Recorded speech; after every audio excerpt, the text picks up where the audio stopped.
This is a public service announcement asking you to buckle up if you're in your car, clip in if you're on your bike, grab onto the heaviest piece of furniture if you're getting things done around the house, whatever you need to do, because you are about to be blown away.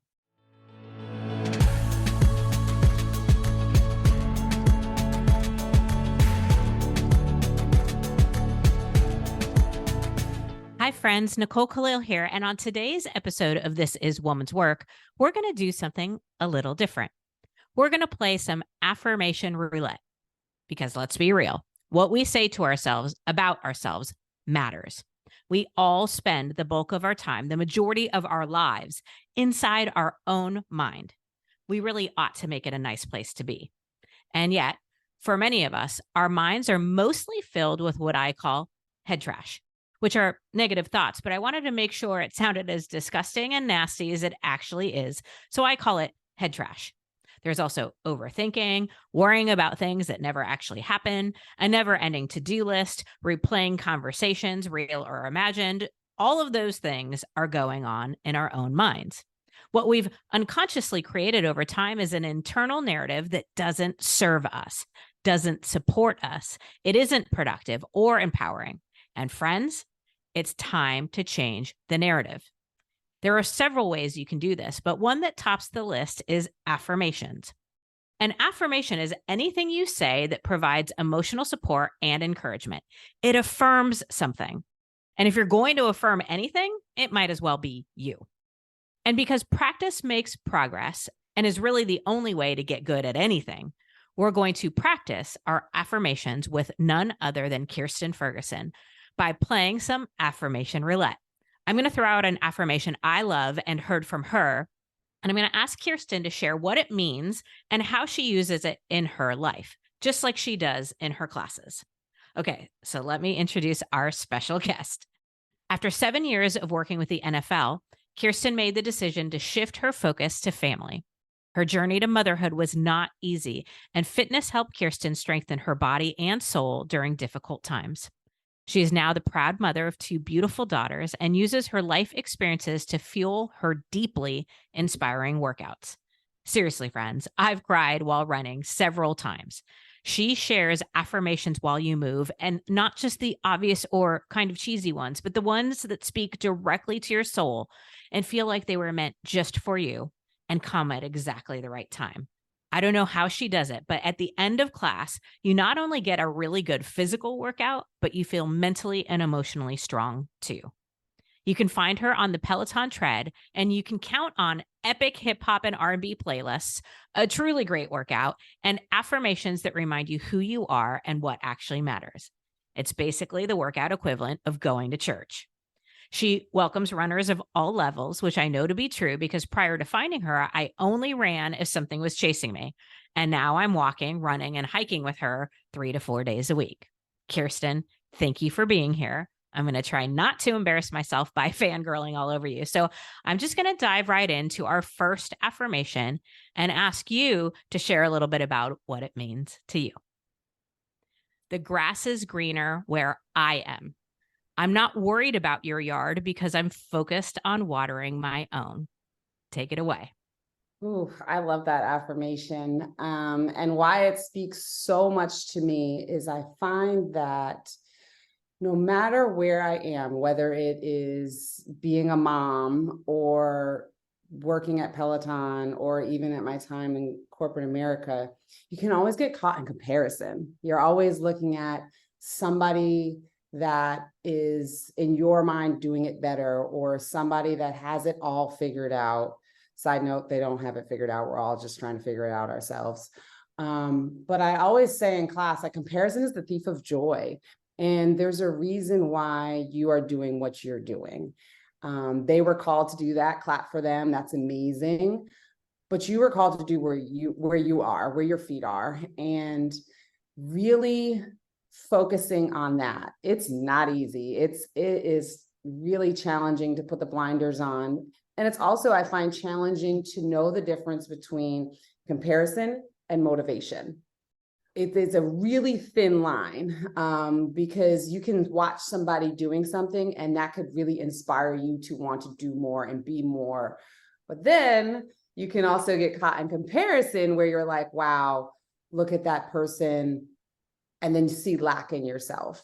And so I say the grass is greener right where your water it is, because what are you doing to empower yourself where you're at, and focusing more on that, and worrying less about what anybody or anything is doing.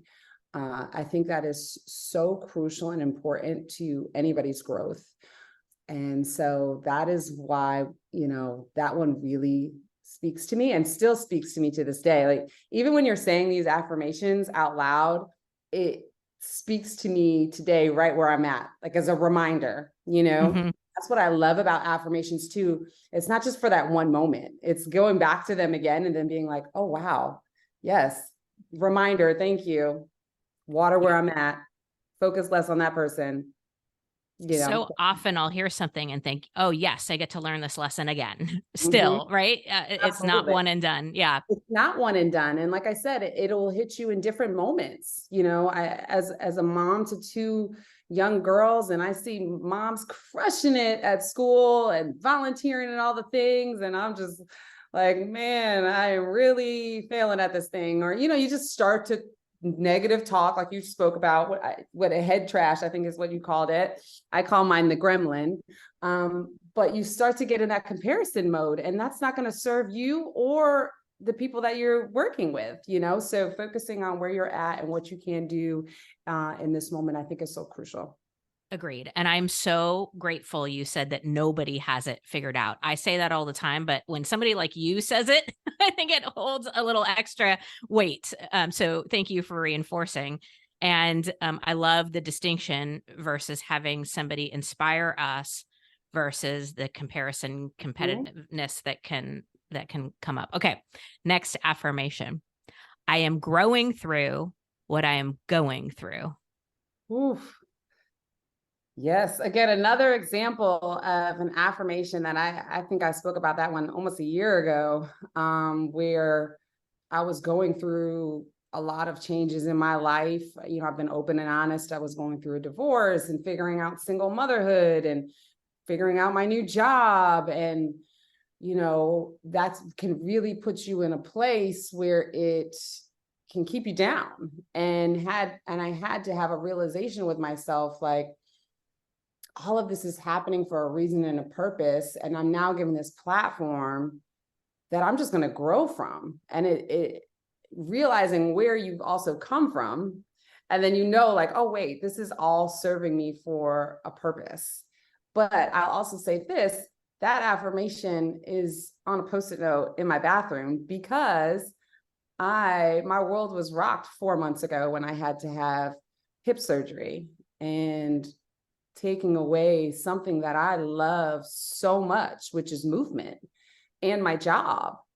And, my job is my outlet, is my happy space. And for that to be taken away, you can really look at it and be like, man, this is hard. This is rock bottom for me, but instead I opened my eyes to, what is it that I need to grow through in this moment? What is it that maybe I've had blinders to, or what is it that I need to be learning in this moment? And what I realized was I had so much healing to do on myself that I would not have had the time to do if I was constantly in that go, go, go motion. And so I had to heal physically, but I also had to heal other parts of my life. I had to heal my heart. I had to heal relationships. I had the opportunity to spend so much time with my kids that I haven't had in a long time. And so when I look at it, when you're really going through something challenging, instead of saying like, woe is me, look at it as, how can I grow through this? Eyes wide open. What is there that's going to change my life for the better right now? It's challenging. It's not easy. I definitely had my days, for sure. But, as I look back on those months, there's so many beautiful things that have come out of it. And people see me now and they're like, Kirsten, you look so happy. And I'm like, because I am. Like, this was devastating, but so many beautiful things have come from it. And I'm so excited to get back to what I love to do as well. You know, sometimes when things get taken away, you start to realize and appreciate how much they meant to you. There's an element when you said it the first time I heard it, and when you were talking to today, there's an element of faith or trust behind that affirmation for me. I often say to myself, the only thing that's missing is the benefit of hindsight. And that's just that, like, I don't yet know how this is going to work. And I'm so like glad that you said that. It often sucks when you're in it, right? Like, Oh, for sure. yeah, knowing that you're growing or that something good is coming doesn't change the experience when you're in it. But this, I'm growing through what I'm going through.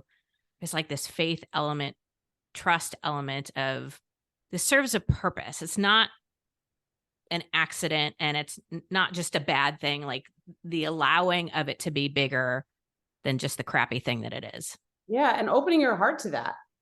You know, I think when you really shut off and just sit in what is happening to you, you're closing yourself up to what could actually be for you. And so opening yourself to, I'm growing through what I'm going through is like, okay, what is it? And I also know that I've been through a lot of things in my life and beautiful things have come of it. So again, it's that faith component of it happened already. And I don't know yet what it's going to be, but I know and I have examples of what happened before. So why not have faith in that it's going to happen again? Yeah, I love that. Okay. Next affirmation. I zig and I zag, and that is okay. Yes, yes, yes, yes, yes. I zig and I zag, and that is okay.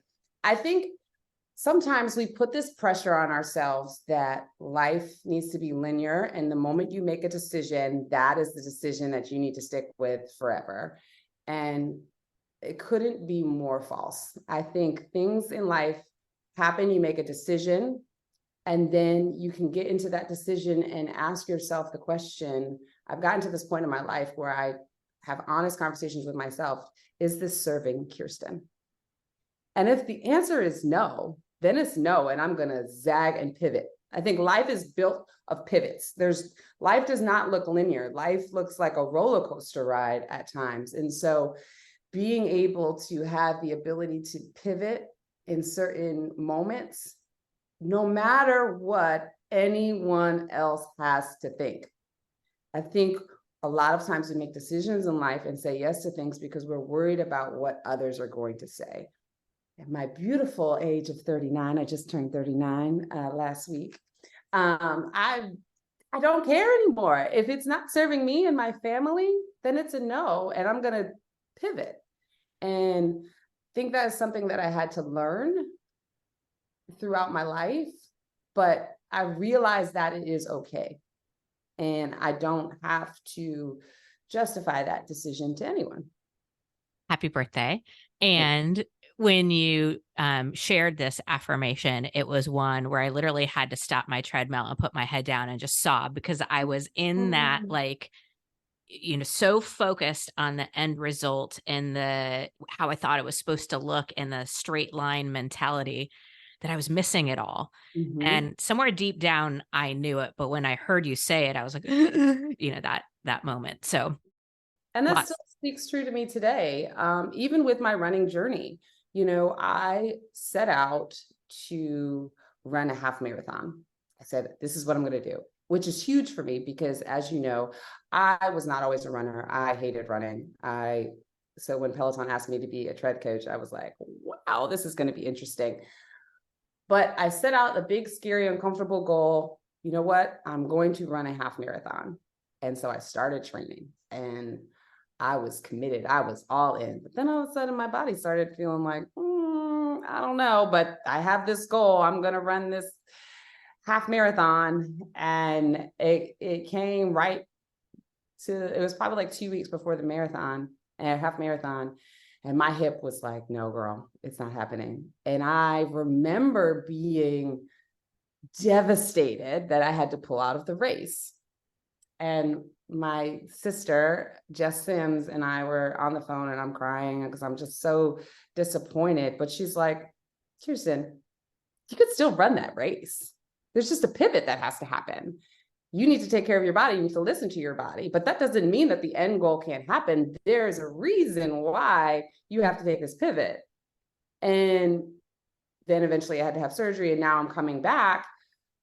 But I am in such a stronger place. I know my body so much better now. I know how to train properly for this now. And I'm so much more at peace with it all. And so it had to zag, but it worked in my favor, and it always does. It always does. And so just being okay with the pivots in life, because they're going to happen. And that sort of perfectly leads to the next affirmation, which is I'm disappointed, but I'm still blessed. Ooh, that one. That one hits hard. That one hits hard. And that is an affirmation that I think can speak to anyone at any point in their life, because it is that realization that I spoke it out loud, or, I had this dream for my life and it doesn't seem like it's happening right now, but that does not take anything away from the things that you have been blessed with or are blessed with. And it shows up so much in my life, especially as a mom, especially after all the things that I've been through in my life. I have to sit and look around, and even though this one thing doesn't happen for me career-wise, or I get told no, or all these things, it's okay, because look at what has happened for me. Look at where I'm at today. And so it's that reminder of, yes, you may be disappointed in this moment, but you are so incredibly blessed that you have these opportunities. You've woke up today, you have a roof over your head, you have your kids. Like, it's going back to just the things that I think we take for granted. Even as a mom, I've had to take myself back to the moment when I wanted children so bad. I wanted them so bad, and I was having miscarriages, and I didn't know why. And then fast forward to now, where I have my kids, and it could be a tough day. We'll just call it a tough day. Being a mom could be a tough, working, it could just be a tough day. And you just sometimes have to take yourself back to, like, girl, remember the things that you've been blessed with. And yes, it may be hard, it may be really challenging right now, but these things that are stressing you right now are things that you prayed for in your past. And so don't lose sight of that. I love this one because often I find in life two seemingly opposite things can both be true. And there's power in acknowledging the truth in both. And I used to think being grateful meant anytime I was disappointed or upset, like that I wasn't being grateful enough. And then all the guilt and the shame, and it's like, this isn't working. And so this affirmation of allowing space for both. I am disappointed and I'm blessed. There's so much power in that for me. Absolutely. And I think there's power in justifying and being okay with how you feel. You should not feel wrong for how you feel. You can feel disappointed. You can feel upset, and you can absolutely be in those feelings and realize that you are incredibly blessed right where you're at, and knowing that is okay too.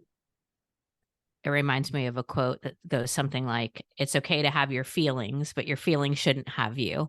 And Ooh, so yes. isn't that a good, yeah, it's Good the one. acknowledgement and acceptance of how you feel is totally fine. And you still have choice in the matter, which I love. Okay. Next one. I will release feeling envious of others and be open to the abundance that's coming my way. Ooh, I love that. And I think that goes back to our conversation on comparison, releasing how you may see other things happening for other people around you, and really being open to what is for you. I think it is a daily struggle, if I'm honest. I work with superheroes. literal superheroes. And I see them changing the world every single day. And it's very easy to kind of look at them and then be like, man, I'm not really doing anything right now. Like, what am I doing? And you can really get caught in that. That's a real emotion and feeling. But I've had to remind myself that that is their story and it's incredible, and open my eyes, heart, mind up to what is for me. And knowing that it's going to come, how it's going to come, what it's going to look like, I don't know. But having that open heart and being truly happy for everyone else is so powerful. And I find that God, the universe, whatever you believe, allows your story to happen and come into your lap. And it's going to be bigger than what you could have ever imagined. And I believe that wholeheartedly. And I've seen it happen often, but it is a real emotion of looking at others, and you can't help but fall into comparison or look at yourself as you're lacking something. But that's their story. It's not your story. And knowing that and reminding that you're there for a reason, and to keep walking in that, keep working in that, keep digging in that. And eventually things are going to open up for you that you wouldn't have even imagined for yourself. I'm glad you used that example, because it must be a challenge to be surrounded by, I mean, my goodness, that all of you are incredible in your own right. And I would imagine it's an environment that comparison could be an easy thing to fall into. Mm-hmm. And what I find is when I'm so focused on what other people have, I'm focused on the wrong thing and the wrong people. And I miss what's actually going on, either with me or for me. And I use an example, like my Peloton tread doesn't know there are any other Peloton instructors. You're the only person I take classes with on my tread. And the impact that you've had on me personally, and I know so many other people, if the comparison thing is happening, you might miss the impact that you are making. Or I don't know if that resonates at all. Absolutely. But it totally resonates with me. And I've had to remind myself that too. When you are in a group of, and I think a lot of people can resonate with this, if you're in a group of 54 amazing big personalities and you are trying to figure out where it is that you fit, like, who am I in this piece? How can I make impact in this piece? And you see others making world earthquake shattering things happening, and you're like, well, what am I gonna, and it comes with time, it comes with patience, it comes with growth and things happening and doors opening, and all of these things start to come in alignment. But it does take stepping back and saying, I can clap for them and be open to what is going to come for me. And that is not an easy thing. I'll keep it real with you. It's not, but it is possible. And, I've been here now 2 years, and I'm definitely seeing it. And I see it, I was recently in Atlanta, and I'm loving being able to go and be around members so much now, and hearing the stories and hearing the impact. It's like, sometimes you could be so focused on what you want to make that earthquake shattering thing, but you could really be making just as big of an impact on a different level, scale. It could look completely different. And that's amazing too. And so just being open to all of that is beautiful, I think. Agreed. I think the next affirmation might be similar to what we've talked about, but I'm curious your thoughts. I don't need your approval. I have my own. Ooh. I feel that one like in my gut, I really do. And this is why. I find that I have been a people pleaser for a large portion of my life. And it wasn't until I really became a mom and trying to figure out who I am and really stepping into my purpose and all of these things. And I've done the work on myself so much, it's the point where I had to stop the people pleasing, because when I ask myself the question, is this serving Kirsten? And the answer is no.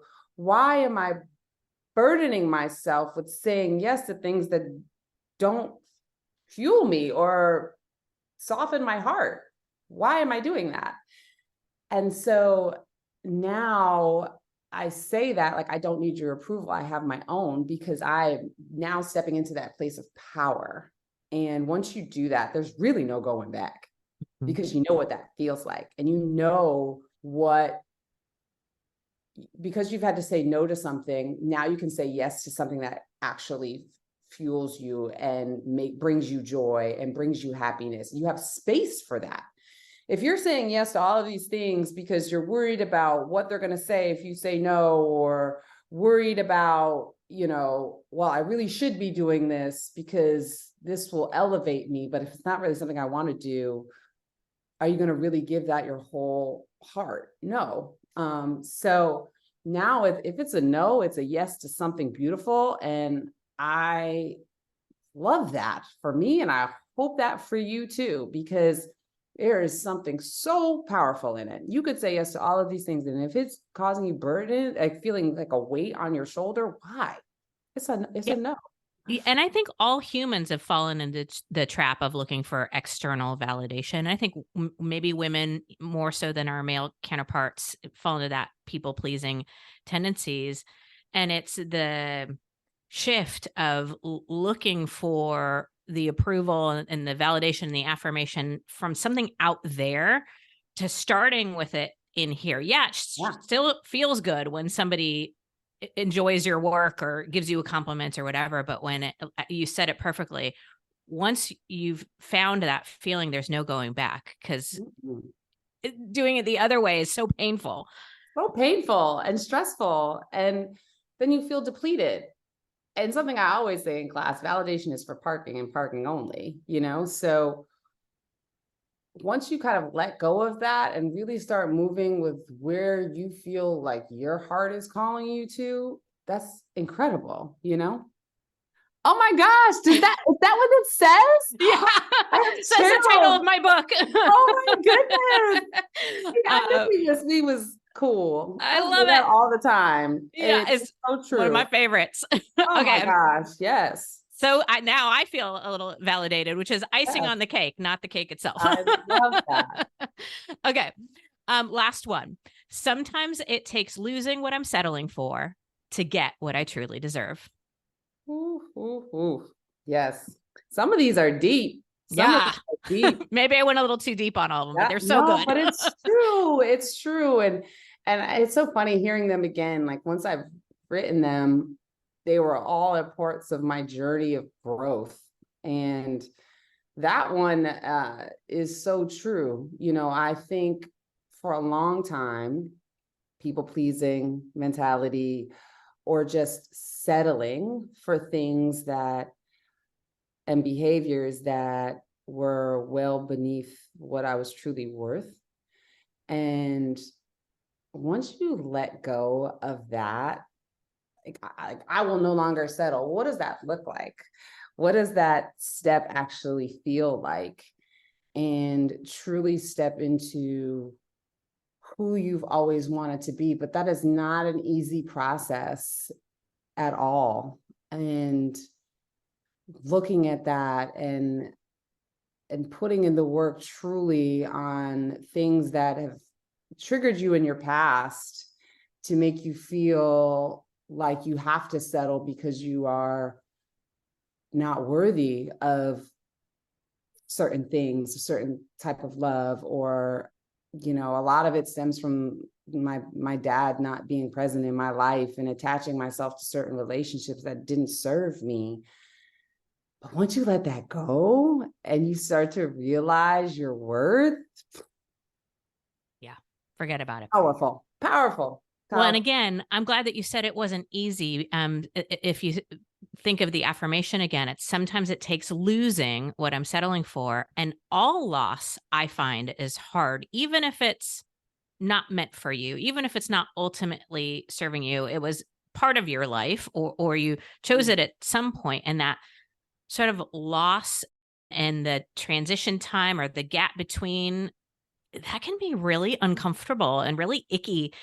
And yet it's so worth it. But I love this affirmation because it acknowledges the space sometimes you need to take, the losing what you're settling for to get what you truly deserve. And you got to create space to get what you deserve. It's not going to just fit its way in.